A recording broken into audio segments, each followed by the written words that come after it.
নমস্কাৰ মই ধ্ৰুৱজ্যোতি ৰাজকুমাৰ তোমালোক সকলোকে স্বাগতম জনাইছো এই শ্ৰেণীৰ পৰিয়াললৈ আমি তোমালোকৰ আজি নতুন এটা চেপ্টাৰ আৰম্ভ কৰিম দশম শ্ৰেণীৰ যোনটো হৈছে তোমালোকৰ বৃত্তৰ সম্বন্ধীয় কালি এৰিয়া ৰিলেটেড টু সাৰ্কেল ঠিক আছে এটো এটা সৰু চেপ্টাৰ তোমালোকৰ যেটো তোমালোকৰ অকল যোনটো দ্বিতীয় অনুশীলনী তাৰ লগে তোমালোকৰ পৰীক্ষাত আহিব তাৰ আগৰখিনি তোমালোকক মানে সিলেবাসৰ পৰা আঁতৰাই দিছে সেবাই ঠিক আছে টেনশন নলবা একদম সৰু চেপ্টাৰ একদম ইজি চেপ্টাৰ তোমালোকে জাস্ট কিছুমান ফৰ্মুলা জানিব লাগিব ঠিক আছে আজি চাম এই চেপ্টাৰ তোমালোকৰ প্ৰথম অনুশীলনীটো লগতে কিছুমান মানে বেসিক ফৰ্মুলা আৰু যোনটো তোমালোকে আগৰ পৰাই চাগে জানাই ঠিক আছে তে আৰম্ভ কৰি দিও আজি ক্লাছটো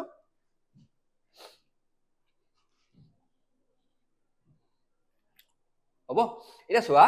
যোনটো তোমালোকৰ chapter area related to circle বৃত্ত সম্বন্ধীয় কালি বৃত্ত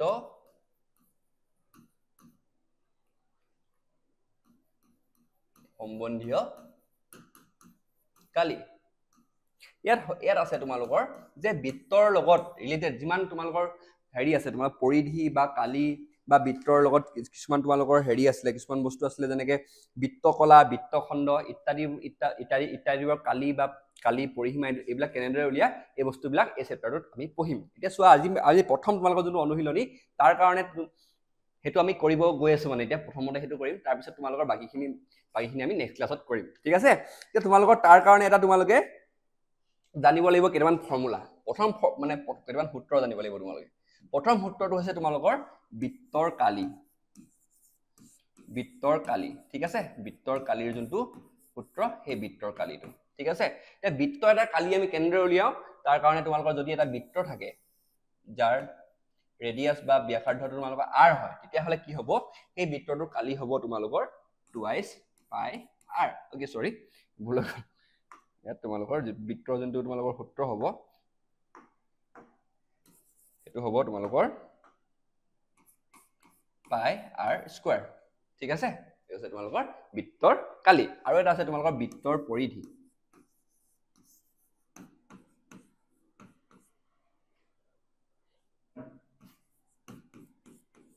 বৃত্তৰ কালি মানে হৈছে এই বৃত্তৰ মাজত থকা যিমানখিনি এৰিয়া থাকিব যিমানখিনি তোমালোকৰ জায়গা আছে সেই কিমান জায়গা আছে সেইটো বস্তু আমি যদি উলিয়াব চাও তেতিয়ালে সেই বৃত্তটোৰ আমি কালি উলিয়াব লাগিব ঠিক আছে তেনেহলে বৃত্তৰ পৰিধি যোনটো কনসেপ্ট আছে তোমাৰ বৃত্তৰ পৰিধি মানে কি হৈছে তোমালোকৰ এই বৃত্তটোৰ এই সাইডে কিমাননো দীঘল এই যদি বৃত্ত আমি উলিয়াব যাও তাক আমি সেই বৃত্তৰ পৰিধিৰ দ্বাৰা আমি চাম বৃত্তৰ কালিত কি হ'ব বৃত্তৰ কালি হলে আমি ভিতৰখিনিও চাম ভিতৰখিনিত কিমান জায়গা আছে এটো চাম আৰু বৃত্তৰ পৰিধি মানে হৈছে সাইডে যিমান জায়গা থাকিব সেইখিনিক আমি বৃত্তৰ পৰিধি বুলি কম ঠিক আছে এটা বৃত্তৰ পৰিধি যোনটো সূত্ৰ হয় এটো হৈছে তোমালোকৰ 2 পাই r ঠিক আছে তো বৃত্তৰ পৰিধি যোনটো হৈছে তোমালোকৰ এটো 2 পাই r হ'ব এইখিনি এটা এইটা সূত্ৰ মতে আমি কি কৰিম তোমালোকৰ যোনটো অনুশীলনী প্ৰথম অনুশীলনীটো কৰিবলৈ আমি আজি চেষ্টা কৰিম ঠিক আছে এতিয়া আৰম্ভ কৰিছো তোমালোকৰ প্ৰথমটো অনুশীলনী যোনটো 12.1 ঠিক আছে স্টাৰ্ট কৰো হা ভালৰে মানে তোমালোকে চোৱা হা যদি কিবা ডাউট থাকে তোমালোকে মোক ক'ব পাৰা অনুশীলনী কিমান আছে তোমালোকৰ 12.1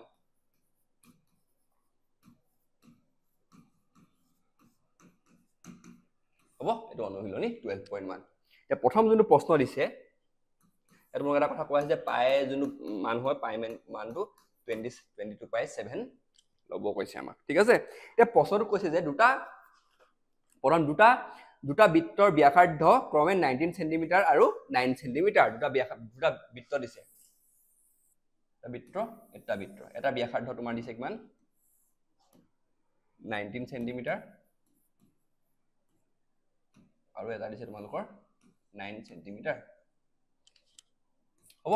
এইটা তোমালোকৰ হৈছে বৃত্তৰ দুটা বৃত্ত দিছে আৰু এটা কৈছে যে এটা বৃত্তৰ ব্যাসাৰ্ধ নিৰ্ণয় কৰা যাৰ পৰিধি বৃত্তৰ সমষ্টিৰ সমান এটা আৰু এটা বৃত্ত আছে সেই বৃত্তৰ এটা কি আছে তোমালোকৰ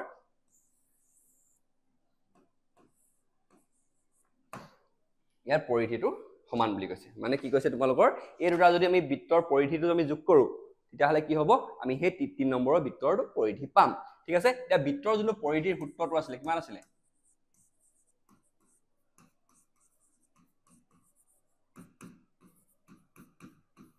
ঠিক আছে হ'ব এটা বৃত্তৰ পৰিধি আছিল ঠিক আছে এটা বৃত্তৰ যোনটো এটা বৃত্তৰ আমি প্ৰথমটো দিছো r1 বুলি লৈছো হা এটা বৃত্তৰ পৰিধি আমাক দি দিছে 19 সেন্টিমিটাৰ আৰু r2 দি দিছে তুমি 9 সেন্টিমিটাৰ এটা তোমালোকৰ কি আছে বৃত্তৰ পৰিধি ঠিক আছে এতিয়া চোৱা প্ৰশ্নটোত কৈছে যে এই দুটা বৃত্ত যদি আমি যোগ কৰি দিও দুটা পৰিধি এটা যে আমি প্ৰশ্ন মতে যদি আমি লিখিব যাও প্ৰশ্ন মতে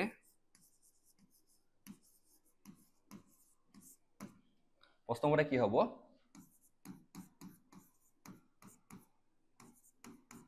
আমাক কৈছে যে দুটা যদি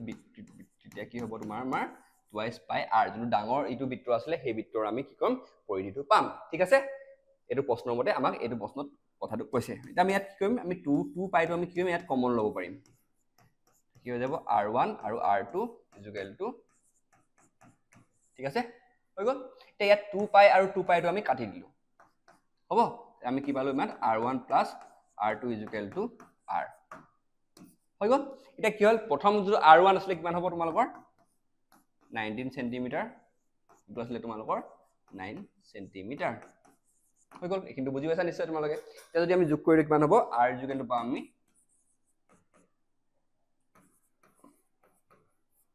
this is your answer ঠিক আছে তোমালোকে লিখিব লাগিব যে প্ৰথম r স্মল r1 টো কি হয় সৰু বৃত্তটোৰ ব্যাসাৰ্ধ ঠিক তেনেদৰে r2 হৈছে ডাঙৰ বৃত্তটোৰ ব্যাসাৰ্ধ আৰু যোনটো তোমালোকৰ ক্যাপিটাল r টো হেতৰ তৃতীয় r টোৰ ব্যাসাৰ্ধ বুলি তোমালোকে বস্তুবিলাক লিখি ল'ব লাগিব ইয়াত r মানে কি হেবলা বস্তু তোমালোকে লিখি ল'বা হা মই জাস্ট তোমালোকক দেখাই দিছো বস্তুটো কেনেদৰে কৰে বাকি তোমালোকে নিজে কৰি ল'বা এইখিনি বস্তু এটো হৈছে তোমালোকৰ সলিউশন তাৰ আমি নেক্সট সেকেন্ড প্ৰশ্নটো কৰিম একদম ইজি চেপ্টাৰ তেনে টেনচন নলবা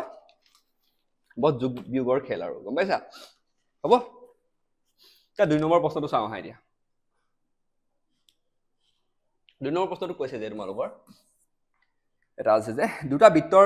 ব্যাসাৰ্ধ ক্ৰমে 8 সেন্টিমিটাৰ আৰু 6 সেন্টিমিটাৰ দুটা বৃত্ত আছে তাৰ কি হৈছে তোমালোকৰ ব্যাসাৰ্ধ কি কৈছে প্ৰথম বৃত্তটোৰ যোনটো ব্যাসাৰ্ধ হেতু কিমান কৈছে r1 টো আমাৰ 8 সেন্টিমিটাৰ বুলি কৈছে ঠিক আছে নেক্সট টো কৈছে r2 টো 6 সেন্টিমিটাৰ বুলি কৈছে ঠিক আছে এই বৃত্তৰ ব্যাসাৰ্ধ নিৰ্ণয় কৰা যাৰ কালি বৃত্তৰ দুটাৰ কালিৰ সমষ্টি সমান ইয়াত কৈছে যে তোমালোকৰ প্ৰশ্নৰ মতে ইয়াৰ কালি বৃত্তৰ কালিৰ যোনটো সূত্ৰটো কিমান আছিল বৃত্তৰ কালিৰ যোনটো সূত্ৰ আছিল সূত্ৰটো এটো কিমান আছিল পাই r স্কয়াৰ আছিল জানো এটো ঠিক আছে r মানে কি আছে তোমালোকৰ ব্যাসাৰ্ধ এটা প্ৰশ্নৰ মতে আমাক কৈছে যে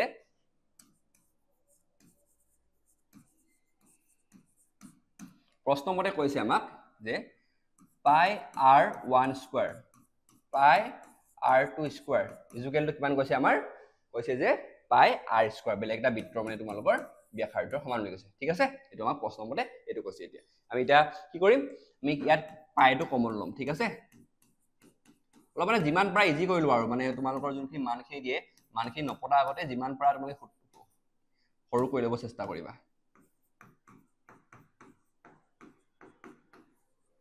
হৈ গ'ল এটা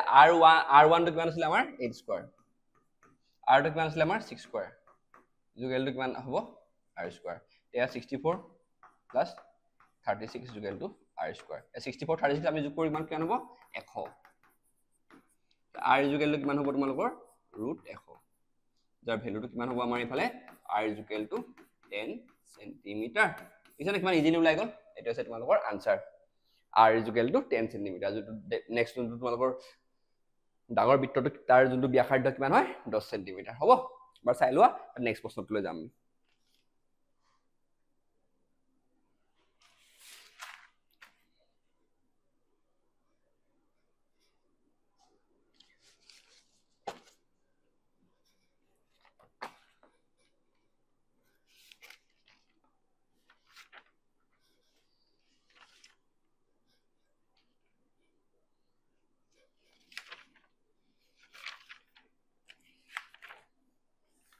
আছে নে বুজি পাইছা কিবা ডাউট থাকিলে জনাবা হা কমেন্ট সেকশনত জনাবা তোমালোকৰ চেপ্টাৰ কিটা অলমোস্ট বহুত কিটা চেপ্টাৰ তোমালোকৰ যোনটো নেক্সট চেপ্টাৰ পৃষ্ঠকালি আৰু আয়তন তাৰো তোমালোকৰ অকল দুটা অনুশীলনী আহিব পৰীক্ষাত বাইকিন সব সিলেবাসৰ পৰা আঁতৰাই দিয়া হৈছে বেছি টাইম নালাগে টেনচন নলবা সব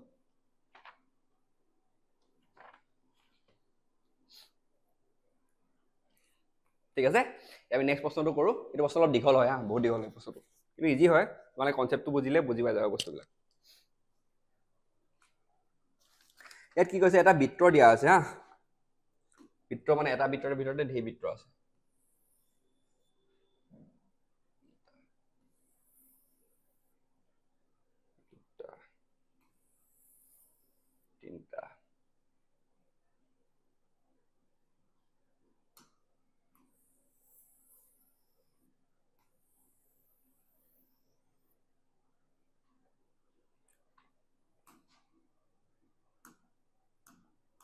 ঠিক আছে আমাৰ এটা সোণালী ৰং হা এটো সোণালী ঠিক আছে তাৰ পিছত আহিলে ৰঙা এটো কৈছে তোমালোকৰ ৰঙা বৃত্ত ঠিক আছে তাৰ পিছত আহিলে তোমালোকৰ নীলা নেক্সট হৈছে তোমালোকৰ নীলা বৃত্ত হা নীলা আহিলে কলা কলা কলা এখিনি সব তাৰ পিছত আহিলে তোমালোকৰ বগা লাষ্টৰটো বগা হা ঠিক আছে এতিয়া কৈছে যে তোমালোকৰ এনেকে বৃত্ত কেইটামান আছে আৰু তাত কৈছে তোমালোকৰ এটা ঘূৰণীয়া ধনুকাৰ লক্ষ্য কৰা দেখিছা নহয় ধনুকাৰ লক্ষ্য কৰা এনেকুৱা হেৰি আছে যে প্ৰথম যোনটো তোমালোকৰ সোণালী ৰঙেৰে নিৰ্দিষ্ট তোমালোকে মাজৰটো কি আছে তোমালোকৰ সোণালী ৰং ঠিক আছে মাজৰটো হয় এতিয়া তাৰ যোনটো তোমালোকৰ অঞ্চলটোৰ ব্যাসটো কিমান আছে 21 সেন্টিমিটাৰ ব্যাস মানে কি হিমুৰৰ পৰা হিমুৰলৈ 21 সেন্টিমিটাৰ ঠিক আছে 21 সেন্টিমিটাৰ বুলি ইয়াত কৈছে ঠিক আছে নে এটা চোৱা আৰু কৈছে যে আৰু বাকি ৰঙৰ অঞ্চলটো প্ৰত্যেকটোৱে 10 সেন্টিমিটাৰ প্ৰস্থ মানে এটা 10.5 এখিনি সব মানে 10.5 আছে হা 10.5 10.5 10.5 এনেকে সব আছে আৰু 10.5 হিমুৰৰ পৰা হিমুৰলৈ ঠিক এফালৰ তেনেকে গম পাইছা এতিয়া উলিয়াব কৈছে যে আমাক প্ৰতিটো অঞ্চলৰে কালি উলিয়াব কৈছে প্ৰথমতে আমি সোণালী অঞ্চলটো কালি উলিয়াও হা সোণালী অঞ্চলটো কালি মানে সোণালী অঞ্চলৰ কালি যে তোমালোকৰ 3 নম্বৰ সাইড কেন নম্বৰ প্ৰশ্ন আছে তোমালোকৰ এটো 3 নম্বৰ প্ৰশ্ন হ'ব তে সোণালী অঞ্চলৰ কালিৰ যোনটো তোমাৰ ব্যাসটো আমি ডি বুলি লিখো হা কিমান হয় তোমালোকৰ 21 সেন্টিমিটাৰ ঠিক আছে তেনেকে ব্যাসাৰ্ধটো কিমান হ'ব 21/2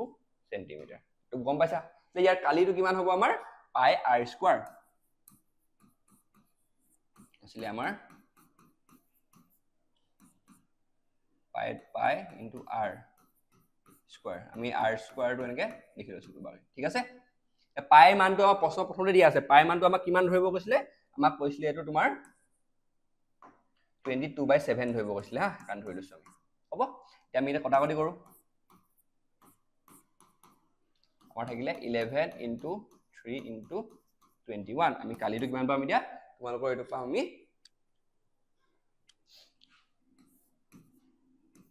693 divided by 2 ঠিক আছে আৰু যাক আমি যদি পইণ্টত লৈ যাম আমি পাম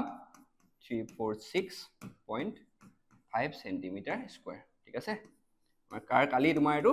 সোণালী অঞ্চলটোৰ কালি ঠিক আছে সোণালী অঞ্চলটো কালি মানে এই মাজৰ টুকুৰাৰ কালি তে আমি নেক্সট কোনটো উলিয়াব লাগিব আমি ৰঙা অঞ্চলটোৰ কালি উলিয়াব লাগিব ঠিক আছে ৰঙা অঞ্চলটোৰ কালি উলিয়াব লাগিব আমি কি কৰিব লাগিব এতিয়া ৰঙা অঞ্চলটোৰ কালি ৰঙা অঞ্চলটোৰ কালি ইয়াত কি হ'ব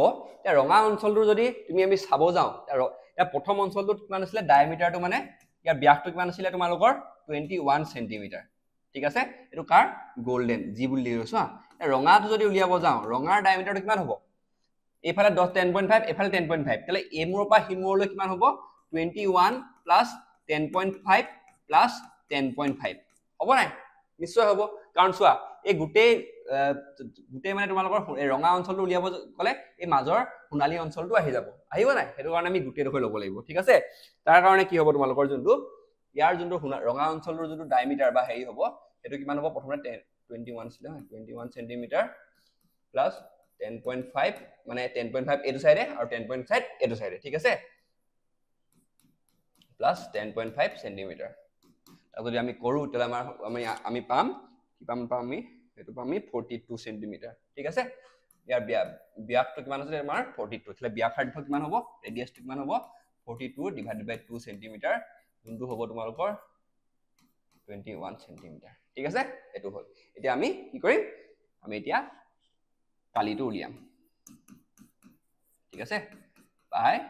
r স্কয়াৰ আছিল হয় না কালিটো পাইটো আমি লম 22/7 ৰেডিয়াসটো কিমান আছিল আমাৰ ৰেডিয়াসটো 21 ইনটু 21 লে 7 3 গুণ 21 ভাল থাকিলে তোমালোকৰ 22 ইনটু 3 ইনটু 21 এটা যদি গুটে কিটা পূৰণ কৰো আমি পাম 1386 সেন্টিমিটাৰ স্কয়াৰ 1386 সেন্টিমিটাৰ স্কয়াৰ এটো কাৰ কালি ৰঙা অঞ্চল ৰঙা প্লাস সোণালী সোণালী হা দুইটা অঞ্চলৰ কি হয় কিন্তু কালি হয় ঠিক আছে ৰঙা আৰু সোণালী অঞ্চলৰ কালি এতিয়া অকল ৰঙা অঞ্চলৰ কালি উলিয়াবলৈ হলে কি হ'ব লাগিব এতিয়া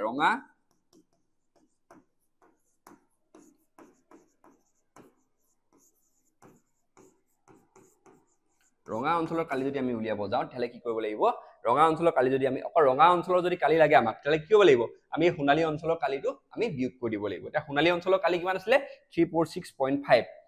346 কি কৰিব লাগিব তোমালোকৰ ৰঙা অঞ্চলৰ কালি পাবলৈ হলে ৰঙা অঞ্চলৰ কালি মাইনাস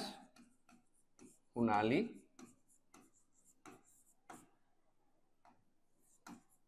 অঞ্চলৰ কালি ঠিক আছে সোণালী অঞ্চলৰ কালি এতিয়া ৰঙা অঞ্চলৰ কালিটো কিমান আছিল আমাৰ 1386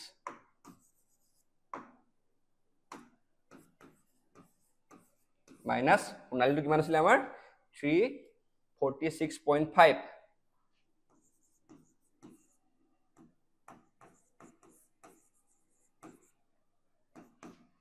যদি মাইনাস কৰো আমি কিমান পাম আমি পাম তেতিয়া তোমালোকৰ 1039.5 সেন্টিমিটাৰ স্কয়াৰ এটো হৈছে তোমালোকৰ কাৰ ৰঙা অঞ্চলৰ কালি ঠিক আছে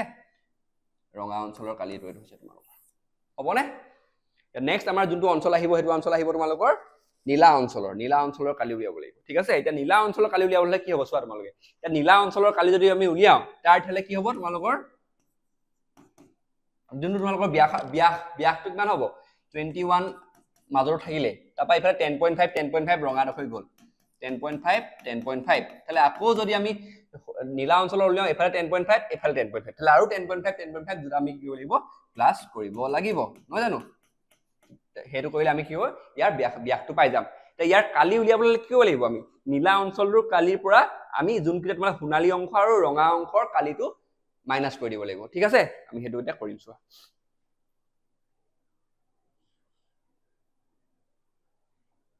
নীলা অংশৰ কালি হা এতিয়া নেক্সট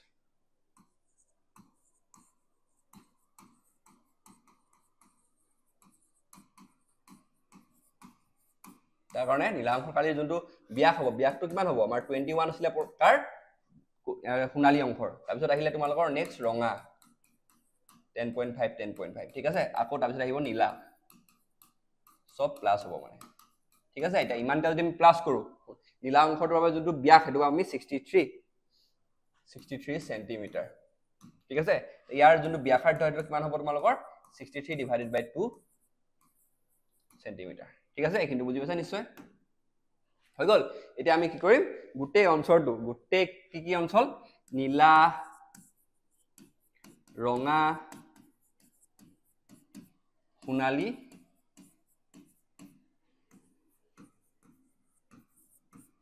অঞ্চলৰ কালি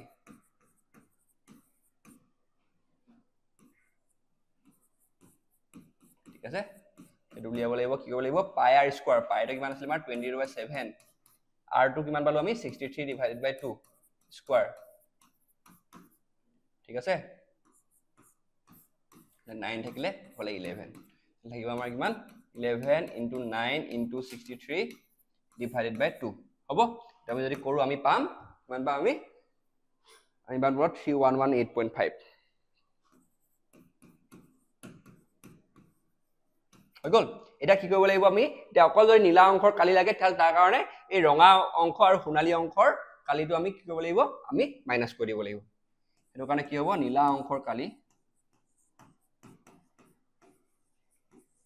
অংশ বা অঞ্চলৰ কালি তোমালোকে লিখিলে হয় আৰু এটো কি হ'ব লাগিব আমি তোমালোকৰ নীল ইয়াৰ পৰা কি হ'ব লাগিব যোনটো তোমালোকৰ নীলা অংশৰ যোনটো কালি পালো 3118 আমি গুটে তিনটা অংশৰ যোনটো কালি পালো তাৰ পৰা কি মাইনাস কৰিব লাগিব আমি ৰঙা প্লাস সোণালী অংশৰ যোনটো কালি হ'ব এই ৰঙা প্লাস সোণালী অংশৰ কালিটো আমি মাইনাস কৰি দিব লাগিব ঠিক হ'ব এটো কিমান পাইছিলো আমি আগৰটো 3186 মানে কিবা পাইছিলো হয় না এটো পাইছিলো আমি 1386 এই 1386 টো আমি কি কৰিব লাগিব মাইনাস কৰি দিব লাগিব এটো যদি আমি মাইনাস কৰি আমি পাম কিমান পাম আমি পাম 1732.5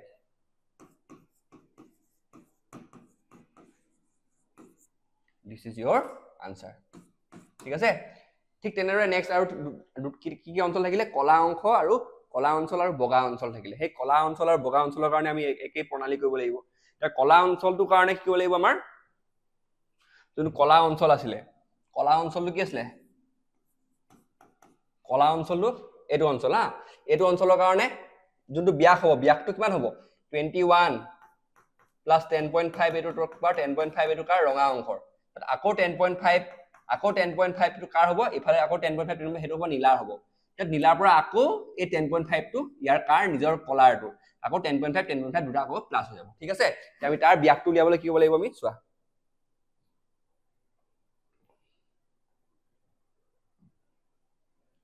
নেক্সট কি আছে তোমালোকৰ অংশটো কলা অংশ হা কলা অংশৰ কাৰণে ইয়াৰ ব্যাসটো কিমান হ'ব তোমালোকৰ 21 আহিলে তাৰপিছত 10.5 টো কাৰ আহিলে তোমালোকৰ কোন আছিলে নেক্সট ৰঙা আহিলে ঠিক আছে ৰঙা আহিলে তাৰপিছত আহিব নেক্সট নীলাৰ 10.5 নীলা আহিলে ধৰ নীলাৰ পৰা আহিব পিছত কলা ঠিক আছে কিন্তু গম পাইছা এটা গোটেইখিনি যদি আমি প্লাস কৰি দিও গোটেইখিনি যদি আমি প্লাস কৰো তাহলে কি হ'ব আমাৰ যোনটো তোমালোকৰ হেৰি হ'ব হেতু পাম আমি 84 ব্যাসটো তাহলে ব্যাসাৰ্ধটো পাম আমি 84 ডিভাইডেড বাই 2 42 সেন্টিমিটাৰ ঠিক আছে এতিয়া আমি কি কৰিব লাগিব কালি উলিয়াব লাগিব কাৰ প্ৰথমতে গুটে কিৰা অংশৰ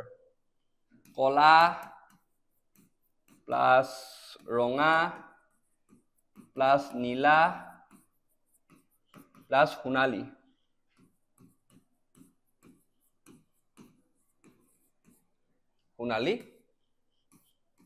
অংশৰ কালি ঠিক আছে তাৰ কাৰণে তোমাৰ হ'ব পাই মানটো কিমান 22/7 আছিলে আৰটমি কিমান পালো 42 ইনটু 42 ঠিক আছে এটো আছিলে পলে বলো 6 গল আমি পালো কিমান 22 ইনটু 6 ইনটু 42 ঠিক আছে এটো আমি গুটেকিটা যদি পূৰণ কৰো আমি পাম 5544 সেন্টিমিটাৰ স্কয়াৰ এটো আছে গুটেকিটা অংশৰ কালি এতিয়া আমাক কি লাগে অকল কলা অংশৰ কালি লাগে কলা অংশৰ কালি হলে কাৰণে কি হ'ব লাগিব আমি কলা অংশৰ পৰা এই গুটে ৰঙা নীলা আৰু সোণালী অংশৰ কালিটো আমি বিয়োগ কৰি দিব লাগিব ঠিক আছে তা কৰো আহা এটো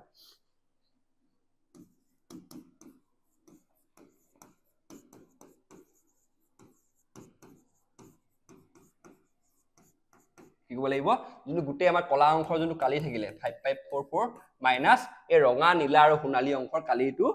মাইনাস কৰি দিব লাগিব হেতু আমি লাষ্টত কিমান পাইছিলো আমি 3185 ঠিক আছে 3118.5 আমি কি পাম অকল কলা অংশৰ কালিটো পাই যাম ঠিক আছে এই কলা অংশৰ যদি আমি হেতু কৰো তাহলে আমি কিমান 2425.5 সেন্টিমিটাৰ স্কয়াৰ এটো হৈছে কাৰ কলা অংশটোৰ কালি হ'ব ঠিক আছে নেক্সট লাষ্টত কি থাকিব বগা অংশটো এই বগা অংশৰ যদি কালি উলিয়াব যাও ঠিক তেনেদৰে আমি কৰিব লাগিব বগা অংশৰ কালি বগা অংশটোৰ কালি তাৰ যোনটো হেৰি হ'ব তোমাৰ ব্যাসটো হ'ব তাহলে কি হ'ব প্ৰথমতে কাৰ সোণালী অংশটো 21 টো আহিব 21.21 আছিল হয় নাই ঠিক আছে তাপা আহিলে তোমালোকৰ ৰঙা অংশৰ 10.5 টো আহিলে ঠিক আছে তাৰ পৰা আহিব তোমাৰ নীলা অংশৰ 10.5 প্লাস 10.5 হৈ গল নীলা অংশ আহিলে তাৰ পৰা আহিলে কলা অংশৰ 10.5 দুফালে কি হৈছে গম পাইছা নাই এফালেও এটা অংশ ইফালেও এটা অংশ যাব ন হেতু কাৰণে হা নীলা অংশত আহিলে এটো আহিলে কাৰ ৰঙা আহিলে নীলা আহিলে কলা আহিলে আৰু তাৰ নিজৰ বগাটো আহিলে হা বগা অঞ্চলটোৰ আহিলে গুটেকিটা আমি যদি কৰো তেলা আমি আনসাৰটো পাম তোমালোকৰ 105 সেন্টিমিটাৰ হা এটো 105 সেন্টিমিটাৰ এটা যোনটো আমাৰ ব্যাসটো হ'ব ব্যাসটো কিমান হ'ব ইয়াত তোমালোকৰ 105 ডিভাইডেড বাই 2 সেন্টিমিটাৰ ঠিক আছে এটা 105 ডিভাইডেড বাই 2 যদি কৰো এটো হৈ যায় এটো কাৰ হ'ব তোমালোকৰ ইয়াৰ গুটে অঞ্চলটো তোমালোকৰ এটো ব্যাস হ'ব এটা আমি কি গুটে এটা প্ৰথমতে কি কৰিব লাগিব আমি গুটে গিটাৰ কালি উলিয়াব লাগিব এটা আমি কি কৰিব লাগিব বগা প্লাস কলা প্লাস নীলা প্লাস ৰঙা প্লাস সোণালী গোটেইকেইটা কি কৰিব লাগিব কালিটো আমি উলিয়াব লাগিব হা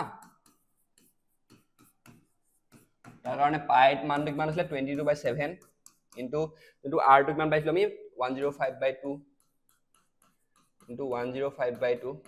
এটো বাছিলে আমাৰ কি আছিল কালিৰ সূত্ৰটো মতে ঠিক আছে তে আমি যদি এটো কৰো 15 থাকিলে এফালে 11 ইনটু 15 ইনটু 105 এটা যদি আমি গোটেইকেইটা কৰো তাহলে কি পাম গোটেই অঞ্চলটো কালি পাম হেতু যদি তোমালে কৰা পাবা 8662.5 8662.5 সেন্টিমিটাৰ স্কয়াৰ আছে গোটেই অঞ্চলটোৰ কালি এটা আমাক কি লাগে অকল বগা অঞ্চলটোৰ কালি লাগে বগা অঞ্চলৰ কালি উলিয়াবলৈ কি লাগিব এই বগা অঞ্চলৰ কালিটো বা কলা নীলা ৰঙা আৰু সোণালী অঞ্চলৰ কালিটো আমি বিয়োগ কৰি দিব লাগিব ঠিক আছে এই বগা অঞ্চলৰ কালি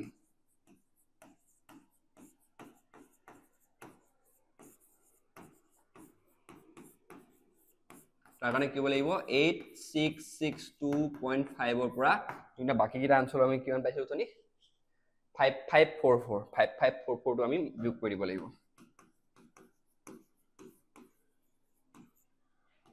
হ'ব আমি কিটা কৰিলে উত্তৰটো পাম আমি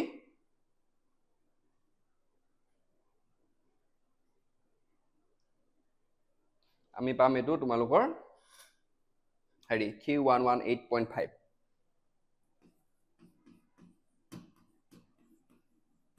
হৈ গল এটো আছে তোমালোকৰ কি বগা অঞ্চলৰ কালি হৈ গল এটো আমি গুটেইকিটা অঞ্চলৰ কালি উলিয়ালো চোৱা ইমান দীঘল অংক গুটেইখিনি তোমালোকৰ পৰীক্ষা নাহে বাৰু গুটেইখিনি কিন্তু তোমালোকে চাই যাবা এটো পৰীক্ষা নাহে দুটা বা তিনটা অঞ্চলৰ কালি উলিয়াব আহিব এটা প্ৰথমতে আমি কি কৰিলো তোমালোকৰ প্ৰথম যেটো হেৰি আছে তোমালোকৰ সোণালী ৰঙৰ কালি সোণালী ৰঙৰ অঞ্চলটো আছিল সোণালী ৰঙৰ অঞ্চলটো মানে কি মাজৰ অঞ্চলটো তাৰ ব্যাসটো আছিল 21 সেন্টিমিটাৰ এটো কাৰণে তাৰটো উলিয়ালো 346.5 উলিয়ালো ঠিক আছে নেক্সট যোনটো আছিল আমাৰ এটা আছে ৰঙাটো কি হ'ব তাৰ যোনটো ব্যাসটো 21 ৰ লগত আগৰ 10.5 আগৰ তাৰ নিজৰ 10.5 টো মানে ইয়াত প্লাস হ'ব প্ৰথমতে এটো সোণালীৰ 21 টো প্লাস হ'ব ইয়াৰ পৰা একদম বিন্দুৰ মাজৰ পৰা যোগ হ'ব ন গুটেইটা সেই কাৰণে কি হ'ব ইয়াৰ 10.5 ইয়াৰ 10.5 তেনেকে প্ৰতিটো অঞ্চলৰ 10.5 দুফালৰ দুটা 10.5 যোগ হৈ ব্যাসৰ লগত মানে যোগ হৈ গৈ থাকিব আৰু সেই কাৰণে গৈ প্ৰতিটো অঞ্চলৰে আমি এনেকৈ উলিয়ালো এটো এটা প্ৰথম অঞ্চলটো নেক্সট দ্বিতীয় অঞ্চলটো এটো আছিল আমাৰ নেক্সট তৃতীয় অঞ্চলটো আছিল এটো আমাৰ তাৰ পিছত তোমালোকৰ এটো চতুৰ্থ অঞ্চলটো তাৰ পৰা এটো আমাৰ 5 নম্বৰ অঞ্চলটো ঠিক আছে এটো অলপ দীঘল আছে প্ৰশ্নটো একো নাই ইজি হয় প্ৰশ্নটো আস তোমালোকে প্ৰশ্নটো গম পালে হৈ যাব ঠিক আছে তে নেক্সট আগৰ লাষ্ট আমাৰ দুটা প্ৰশ্ন আছে অনুশীলনটো তাৰপা এটো অনুশীলনটো শেষ হৈ যাব নেক্সট আৰু এতিয়া 4 নম্বৰ প্ৰশ্নটো চাও হয় এতিয়া ব্লকৰ যোনটো 4 নম্বৰ প্ৰশ্নটো দিছে এইটা ইজি এইটা ছোটি প্ৰশ্ন পাবা বাকিটা টেনশন নলবা হেতু কি 4 নম্বৰ প্ৰশ্নটো 4 নম্বৰ প্ৰশ্নটো কৈছে যে তোমালোকৰ এখন গাড়ীৰ চকাবোৰৰ প্ৰত্যেকটোৰ ব্যাস কিমান আছে 80 সেন্টিমিটাৰ এটো চকা এটা আছে গাড়ীৰ ব্যাসটো কিমান আছে আমাৰ 80 সেন্টিমিটাৰ ঠিক আছে আৰু যেতিয়া গাড়ীখনৰ প্ৰতি ঘণ্টাত 66 কিলোমিটাৰ দ্ৰুতিত থাকে দ্ৰুতি কিমান কৈছে আমাক 66 কিলোমিটাৰ বুলি কৈছে গতিকে প্ৰতিটো চকাই 10 মিনিটত কিমানটা সম্পূৰ্ণ ঘূৰ্ণন কৰে 10 মিনিটৰ ঘূৰ্ণনটো আমি উলিয়াব লাগে ঘূৰ্ণনটো আমি উলিয়াব লাগিব ঠিক আছে ইয়াৰ কাৰণে প্ৰথমতে আমি কি কৰিব লাগিব যোনটো চকা আছে চকাটোৰ প্ৰথমে আমি দূৰত্ব উলিয়াব লাগিব দূৰত্বৰ যোনটো সূত্ৰ আছিল কি আছিল বেগ পূৰণ সময় ঠিক আছে বেগ পূৰণ সময়লৈ আমি দূৰত্বটো উলিয়াই লম প্ৰথমতে তাৰ পৰা আমি কি কৰিম চকাৰ পৰিধিটো উলিয়াই পিনি আমি ঘূৰ্ণৰ মানটো আমি ধুনীয়াকৈ উলিয়াই ল'ব পাৰিম ঠিক আছে প্ৰথমতে আমি আমাৰ এটো এটা টাইমটো কিমান দিছে আমাক যোনটো সময়টো দিছে 10 মিনিট এটো আকৌ মিনিটত দিছে চাবা দেই এটা মিনিটত তো এটা আমি ইয়াক কি মিনিটত কি কৰিব লাগিব ইয়াক ঘন্টা লৈ যাব লাগিব ঘন্টা নিবলৈ কি কৰিব লাগিব এই 10 মিনিটক আমি 60 আমি কি কৰিব লাগিব হৰণ কৰি দিব লাগিব এটো হ'ব কি ঘন্টা আৱাৰ বুলি লিখিছো এটা হ'ব কি 1/6 ঘন্টা বা আৱাৰ ঠিক আছে এটো আমাৰ সময়টো হ'ব এটা আমাৰ দূৰত্বৰ যোনটো সূত্ৰ আছিল দূৰত্বৰ সূত্ৰটো কি আছিল তোমালোকৰ মনত আছে না তোমালোকৰ দূৰত্বৰ সূত্ৰটো এটো আছিল তোমালোকৰ বেগ প্লাস সময় বেগ প্লাস নহয় সৰি এটা বেগটো কিমান হৈ আছে কোৱাচোন তোমালোকে 66 ঠিক আছে ইফালে 1/6 হ'ব এতিয়াটো কিমান হ'ল 11 দূৰত্বটো কিমান হ'ব তোমালোকৰ 11 কিলোমিটাৰ কিন্তু ইয়াত সব বস্তুটো সেন্টিমিটাৰতে আছে এটো 80 সেন্টিমিটাৰ বুলি আছে ইয়াক আমি সেন্টিমিটাৰ লৈ যাম 11 কিলোমিটাৰ যদি সেন্টিমিটাৰ লৈ নিউ তেলে কিমানে হৰণ কৰিব লাগিব 1 সেন্টিমিটাৰত কিমান 1 কিলোমিটাৰ কিমান সেন্টিমিটাৰ থাকে কোৱা এত থাকে তোমালোকৰ 1 লাখ সেন্টিমিটাৰ হেকাৰণে আমি কি কৰিম ইয়াত 1 লাখে ইনটু কৰি দিম হা 1 2 3 4 5 1 লাখ সেন্টিমিটাৰ এটা সেন্টিমিটাৰ থাকিলে তো ইয়াৰ দূৰত্বটো কিমান হ'ব তোমালোকৰ 11 লাখ 2 3 4 5 11 লাখ সেন্টিমিটাৰ ঠিক আছে আমি 11 লাখ সেন্টিমিটাৰটো লৈ বাইকখিনি কৈ যাব লাগিব ঠিক আছে চকা যোনটো যদি তোমালোকৰ এটা চকাটোৰ যোনটো তোমালোকৰ ব্যাসটো দিয়া আছে 80 সেন্টিমিটাৰ ঠিক আছে এটা ইয়াৰ যোনটো ব্যাসাৰ্ধ কিমান হ'ব 80/2 40 সেন্টিমিটাৰ ঠিক আছে এটা তোমালোকৰ চকাৰ ব্যাসাৰ্ধ এতিয়া আমি চকাটো কিমান পাক ঘূৰিলে আমি ভিতৰৰ বস্তুটো দৰকাৰ নাই আমাৰ বাহিৰৰ বস্তুটোহে দৰকাৰ আছে সেইটো কাৰণে আমি কি কৰিব লাগিব চকাৰ পৰিধি উলিয়াব লাগিব ঠিক আছে যোনটো চকাটো বৃত্ত আকাৰৰ এটা বৃত্তৰ পৰিধি যোনটো সূত্ৰ আছিল কিমান আছিল বৃত্তৰ পৰিধি সূত্ৰটো কিমান আছিল আমাৰ বৃত্তৰ পৰিধি আছিল তোমালোকৰ 2πr ঠিক আছে 2 পাই মানটো 22/7 r টো কিমান আছিল আমাৰ r টো ইয়াত কিমান পালো ব্যাসাৰ্ধটো আমি পালো ইয়াত 40 ঠিক আছে এটো কিমান হ'ব তোমালোকৰ 40 হৈ গ'ল এটা আমি এইটো যদি সমাধান কৰো আমি কি পাম পৰিধিটো পাই যাম তেলে এটো সমাধান নকৰো লাষ্টত ঘূৰ্ণন উলিয়াব দিছে ন ঘূৰ্ণন উলিয়াতে একেবাৰে হেই কৰিম এতিয়া যদি আমি ঘূৰ্ণন লাগে আমাক মানে কিমান চকাটোৱে কিমান ঘূৰিব ঘূৰ্ণনৰ মানটো যদি আমি উলিয়াব লাগে কি কৰিব লাগিব তাৰ কাৰণে আমি যোনটো তোমালোকৰ দূৰত্ব কিমান দূৰ যাব এটা ঘূৰ্ণন মানে কিমান পাক ঘূৰিব হেতু উলিয়াবলৈ আমাৰ কিমান দূৰ যাব হেতু লাগিব আৰু লগতে কিমান মানে হেই চকাটো কিমান ডাঙৰ বা পৰিধিটো কিমান হয় হেতু উলিয়াব লাগিব আমি দূৰত্ব বাই চকাৰ পৰিধি এটা যদি আমি এনেকে যদি হৰণ কৰি দিও দূৰত্বটোৱে চকাৰ পৰিধিয়ে যদি হৰণ কৰি দিও তেলে আমি কি পাই যাম কিমান পাক ঘূৰিব ঘূৰ্ণনটো আমি উলিয়াব পাৰিম ঠিক আছে আমাৰ দূৰত্ব কিমান আছিল আমাৰ 11 লাখ 1 2 3 4 5 পাঁচটা শূন্য ঠিক আছে আৰু আমি বৃত্তৰ পৰিধিটো কিমান পাইছিলো 2 * 22 * 40 তলত 7 এটা 7 এটা ওপৰলৈ গুচি যাব নাযাব জানো ঠিক আছে যাবনে এটো শূন্যটা কাটি দিলো শূন্যটা আছিল যেতিয়া আমি কি কৰিলো এতিয়া 11 এটা 1 2 3 4টা শূন্য হৈ গ'ল এটা শূন্য কাটি গ'ল যেতিয়া * 7 আৰু ইফালে 2 * 22 * 4 থাকিলে ঠিক আছে কিন্তু বুজি পাইছা নিশ্চয় এটা 7 এটো কিমান হৈ গ'ল 77 লাখ হৈ গ'ল 11 লাখ আছিল 10 লাখ আছিল ঠিক আছে দিয়া এতিয়া চোৱা এতিয়া এটো ঠিক আছে ঠিক আছে দিয়া কোনে এতিয়া চোৱা এতিয়া এই 11 টো আছে যে এতিয়া এই 11 টো আমি ইয়াক হেই কৰিলো নোৱাৰো জানো এনেকে লিখিব নোৱাৰো জানো নিলিখিলো হয় বাৰু মই দেখি অলপ মানে হেই লাগিছে মানে ইজি লাগিছে যে সেইকাৰণে এটো কৰি দিছো আৰু তোমালোকে ইভাগে মানে যিমান পাৰা মানে তোমালোকে অংকটো সিম্পল বনাব চাবা মানে একদম সিম্পল বনাই লবা এতিয়া মই এটো 11 * 10,000 লগাই মিলি এতিয়া মই সিম্পল বনাই লৈছো এতিয়া মই কিয় বনাইছো কাৰণ এটো 11 টোৱে মই 22 টো কাটিব পাৰিম ইজিলি ঠিক আছে হেতু কাৰণে মই বনাই ললো নেদেখালো হয় তোমালোকে বুজি নাপাবৰ কাৰণে মই দেখাই দিছো হা এটা খাই গলিছে না ধুনিয়াকে এটা কি হৈ গ'ল আমাৰ এতিয়া এফালে হৈ গ'ল তোমালোকৰ 70,000 ডিভাইডেড বাই 2 * 4 যদি আমি গুটেইটা যদি কটাকটি কও এটা পারফেক্ট তোমালোকৰ নাম্বাৰ আহিব হেতু হ'ব তোমালোকৰ 4375 এটা ঘূৰ্ণনৰ যোনটো সংখ্যা হ'ব এটো কিমান হ'ব 4275 মানে চকাটোৱে যেতিয়া তোমালোকৰ 11 কিলোমিটাৰ যাব তেতিয়া কিমান পাক ঘূৰিব ই 4375 পাক ই ঘূৰিব ঠিক আছে এটোৱে তোমালোকৰ উত্তৰটো এবাৰ চাই লোৱা প্ৰথমতে আমি কি কৰিলো দ্ৰুতিটো এবাৰ লিখি ললো প্ৰথমে দূৰত্বটো উলিয়ালো কাৰণ যেতিয়া তোমালোকৰ চকাইটা কিমান পাক ঘূৰিব হেতু উলিয়াব দিছে এই কিমান দূৰত্ব যাওঁতে কিমান পাক ঘূৰিব হেতু বস্তু কৈ দিছে গমাইছা হেই আমি উলিয়াব লাগিব হেই দূৰত্বটো যাওঁতে কিমান পাক চকাটো ঘূৰিব আৰু যেটো চকাটো ঘূৰাৰ কথা ওলাইছে চকাৰ পৰিধি কথা তাত আহিব তাত কালি কথা নহয় তাত পৰিধি কথা আহিব হেতু কাৰণে আমি কি কৰিলো ইয়াত পৰিধিটো উলিয়ালো ঠিক আছে আৰু লাষ্টত যেতিয়া ঘূৰ্ণনটো উলিয়াব লাগিব ঘূৰ্ণনটো উলিয়াবলৈ কি হৈ যাব কিমান দূৰত্বত চকাতে কিমান ঘূৰিব হেতু উলিয়াবলৈ হলে কি কৰিব লাগিব আমি যোনটো দূৰত্ব কিমান দূৰ যাব হেতুৰ লগত যোনটো চকাৰ পৰিধিটো আমি কি কৰিম ডিভাইড কৰি দিম মানে হৰণ কৰি দিম তাৰ ফলত আমি এটো পাম আনসাৰটো 4375 পাম ঠিক আছে এতিয়া লাষ্ট কোৱেশ্চনটো কৰো ইয়াৰ হতে তোমালোকৰ আজি ভাগটো আজি ক্লাসটো শেষ হ'ব ঠিক আছে এতিয়া কৰো তোমালোকৰ শেষৰ প্ৰশ্নটো ঠিক আছে এইটো একদম প্ৰশ্ন তোমালোকৰ এইটো এমচিকিউ আহে এইটো এমচিকিউ প্ৰশ্ন তোমালোকৰ পৰীক্ষাত অহা দেখা যায় এইটো বস্তু হা ইয়াত কৈছে তলত দিয়াবোৰৰ শুদ্ধ উত্তৰটো চিন এইটো কৈছে আৰু যে পৰিসীমা আৰু কালিৰ সাংখ্যিকভাৱে সমান হয় তেন্তে বৃত্তটোৰ ব্যাসাৰ্ধ হ'ল ব্যাসাৰ্ধটো কিমান হ'ব যে ইয়াত কৈছে পৰিসীমাটো কিমান বৃত্তৰ পৰিসীমা কিমান পৰিসীমা এইটো কেই নম্বৰ তোমালোকৰ 5 নম্বৰ হা একদম ইজি হৈছে পৰিসীমা বা পৰিধি পৰিসীমা একেই হা কিমান হয় তোমালোকৰ 2 পাই r আৰু কালিটো কিমান হয় তোমালোকৰ পাই r স্কয়াৰ ইয়াত কৈছে যদি পৰিসীমা আৰু কালি কিটা সমান হলে মানে কি হ'ব 2 পাই r আৰু পাই r স্কয়াৰ ঠিক আছে যদি সমান হয় তাহলে কি হ'ব এটো পাই কটা গল r ৰ এফালে এটা আছে এটো কটা গল তাহলে কি হল r = 2 হল ঠিক আছে এটা কি হ'ব এটো আনসাৰটো হ'ব 2 একক মানে যিমান যি একক থাকে আৰু ঠিক আছে এতিয়া আনসাৰটো হ'ব ইয়াত কাৰেক্ট আনসাৰটো হ'ব অপচন এ ঠিক আছে option A is the correct answer কোনটোৰ 5 নম্বৰটো কিয় হল এটো একদম ইজি এটো তোমালোকৰ এমসিকিউ ইম্পৰ্টেন্ট এটো তোমালোকৰ ইম্পৰ্টেন্ট হয় আৰু কি হয় পি ওয়াই কিউ মানে আগত আহিছে ঠিক আছে এতিয়া আজি এটো হয়তে তোমালোকৰ আজি ক্লাসটো এটা সমাপ্ত কৰো এনে লগ পাম নেক্সট তোমালোকৰ যোনখিনি বৃত্তকলা আৰু বৃত্তখণ্ডৰ কালি কথা নেক্সট ক্লাসত আমি পঢ়িম আজি এই ক্লাসটো ইয়াতে সমাপ্ত কৰিছো আশা কৰিছো সকলো বুজি পাইছা বা ডাউট থাকিলে কমেন্ট সেকশনত জনাবা ঠিক আছে ধন্যবাদ